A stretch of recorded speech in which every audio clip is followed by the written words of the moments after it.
Dios los bendiga, hermanos. Bienvenidos a Leamos la Biblia en un año.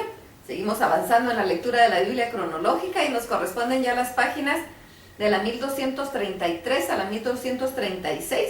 Y empezamos con una nota del editor, la entrada triunfal, domingo. Es fines de marzo y está próxima la fiesta de la Pascua. Ha llegado el momento en que Jesús será entregado. Ninguna fiesta judía es más importante para el pueblo y ninguna podría ser más adecuada para la culminación de la vida y el ministerio de Jesús. La Pascua se celebra a principios de la fiesta de los panes sin levadura, que dura 7 días. Conmemora el éxodo del pueblo de Israel de su cautiverio en Egipto. En la Pascua se mata el cordero pascual, tal como se hizo en el inicio del éxodo, cuando su sangre fue rociada sobre las puertas de los israelitas. Cuando la muerte pasó por Egipto y el primogénito de cada casa murió, Dios salvó solo a aquellos hogares cuyas puertas estaban cubiertas por sangre. Como el perfecto Cordero de Dios, Jesús mismo está a punto de ser sacrificado por la salvación de todos los que lo conocieron y aceptaron el poder de su sangre. Mientras Jesús se aproxima a Jerusalén, sus enemigos conspiran para matarlo. Pero el sufrimiento no llegará hasta que Jesús haya entrado triunfal a la ciudad. Montando un humilde pollino, Jesús es recibido por las multitudes que gritan alabanzas a Dios por haber enviado a este gran profeta en quien ellos ahora creen. Sin embargo, Jesús sabe que la mayoría de ellos aún no comprende la verdadera naturaleza de su condición de Mesías ni su deidad, y que hay muchos más que todavía no creen en él. Mientras Jesús recibe la mayor bienvenida de su ministerio, sus enemigos temen por su popularidad y lo dejan tener su día de gloria. Veamos lo que nos dice la palabra. Juan 12, 12 y 13. El siguiente día, grandes multitudes que habían venido a la fiesta al oír que Jesús venía a Jerusalén, tomaron ramas de palmera y salieron a recibirle y clamaban: ¡Hosana! Bendito el que viene en el nombre del Señor, el Rey de Israel. Mateo 21, 1 y 7, Marcos 11, 1 al 7, Lucas 19, 29 al 35 y Juan 12, 14 al 16. Lucas: y aconteció que llegando cerca de Betfagé de Betania, al monte que se llama de los Olivos, envió a 2 de sus discípulos diciendo: y de la aldea que está enfrente, y al entrar en ella hallaréis un pollino atado, en el cual ningún hombre ha montado jamás. Desatadlo y traedlo. Y si alguien os preguntare: ¿por qué lo desatáis?, le responderéis: porque el Señor lo necesita. Mateo. Todo esto aconteció para que se cumpliese todo lo dicho por el profeta cuando dijo: decida la hija de Sión, he aquí tu rey viene a ti, manso y sentado sobre una asna, sobre un pollino, hijo de un animal de carga. Juan: estas cosas no las entendieron sus discípulos al principio, pero cuando Jesús fue glorificado, entonces se acordaron de estas cosas, estaban escritas acerca de él y de que se las había hecho. Marcos: fueron y hallaron al pollino atado fuera de la puerta, en el redomo del camino, y lo desataron, y unos que estaban ahí les dijeron: ¿qué hacéis desatando el pollino? Ellos entonces les dijeron como Jesús había mandado, y los dejaron. Y trajeron el pollino a Jesús y echaron sobre él sus mantos, y se sentó sobre él. Marcos 11, 8 al 10 y Lucas 19, 36 al 40. Lucas: cuando llegaban ya cerca de la bajada del monte de los Olivos, toda la multitud de los discípulos gozándose comenzó a alabar a Dios a grandes voces por todas las maravillas que habían visto, diciendo: bendito el Rey que viene en el nombre del Señor, paz en el cielo y gloria en las alturas. Entonces algunos de los fariseos de entre la multitud le dijeron: Maestro, reprende a tus discípulos. Él respondiendo les dijo: os digo que si estos callaran, las piedras clamarían. Marcos: también muchos tendían sus mantos por el camino, y otros cortaban ramas de los árboles y las tendían por el camino. Lucas 19, 41 al 44. Y cuando llegó cerca de la ciudad, al verla, lloró sobre ella diciendo: oh, si tú conocieses a lo menos en este tu día lo que es para tu paz. Mas ahora está encubierto de tus ojos, porque vendrán días sobre ti, cuando tus enemigos te rodearán con vallado y te sitiarán, y por todas partes te estrecharán y te derribarán a tierra, y a tus hijos dentro de ti no dejarán ni en ti piedra sobre piedra, por cuanto no conociste el tiempo de tu visitación. Mateo 21, 10 y 11 y Juan 12, 17 al 19. Mateo. Cuando entró él en Jerusalén, toda la ciudad se conmovió diciendo: ¿quién es este? Y la gente decía: este es Jesús el profeta, de Nazaret de Galilea. Juan.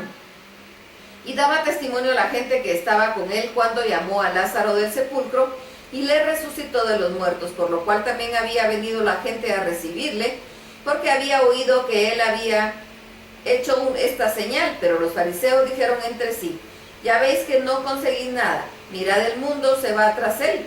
Marcos 11, 11. Y entró Jesús en Jerusalén y en el templo, y habiendo mirado alrededor de todas las cosas, como ya anochecía, se fue a Betania con los 12. Otra nota del editor: la semana final, lunes. Al día siguiente, la popularidad de Jesús sigue en un nivel más alto. Los niños cantan las alabanzas como si quisieran agradecerle, pero su recordatorio continuo hacia ellos. En un ánimo constante, Mateo, Marcos y Lucas cada uno registra un incidente casi idéntico al mencionarlo por Juan al principio del ministerio de Jesús, es decir, al haber echado del templo a los mercaderes. Si este es un incidente separado, tal vez sea que Jesús aprovecha esta última oportunidad para purificar el templo. Furiosos como deben estarlo los mercaderes y los que cambian dinero, como los líderes religiosos le temen a la gente y esperarán su oportunidad. Jesús ahora habla libremente de su inminente crucifixión y hace un esfuerzo especial para explicar el propósito de la misma. Hay muchos que aún no creen, pero como se observa Juan, incluso la incredulidad de ellos es el cumplimiento de la profecía. Ahora Jesús se va a Betania y maldice una higuera que no da frutos, un incidente que más tarde usará para ilustrar una lección sobre el poder de la fe. Bien, Marcos 11, 12 al 14. Al día siguiente, cuando salieron de Betania, tuvo hambre y viendo de lejos una higuera que tenía hojas, fue a ver si tal vez hallaba en ella algo. Pero cuando llegó a ella, nada halló sino hojas, pues no era tiempo de higos. Entonces Jesús dijo a la higuera: nunca jamás coma nadie fruto de ti. Y lo oyeron sus discípulos. Marcos 11, 15 al 17. Vinieron pues a Jerusalén, y entrando Jesús en el templo, comenzó a echar fuera a los que vendían y compraban en el templo, y volcó las mesas de los cambistas y las sillas de los que vendían palomas, y no consentía que nadie atravesase el templo llevando utensilio alguno, y les enseñaba diciendo: ¿no está escrito: mi casa será llamada casa de oración para todas las naciones? Mas vosotros la habéis hecho cueva de ladrones. Marcos 11, 18 y Lucas 9, 47 y 48. Marcos. Y lo oyeron los escribas y los principales sacerdotes y buscaban cómo matarle, porque tenían miedo por cuanto todo el pueblo estaba admirado de su doctrina. Lucas. Y no hallaban nada que pudieran hacerle, porque todo el pueblo estaba suspenso oyéndole. Mateo. Mateo 21, 14 al 16. Y vinieron a él en el templo ciegos, cojos, y los sanó.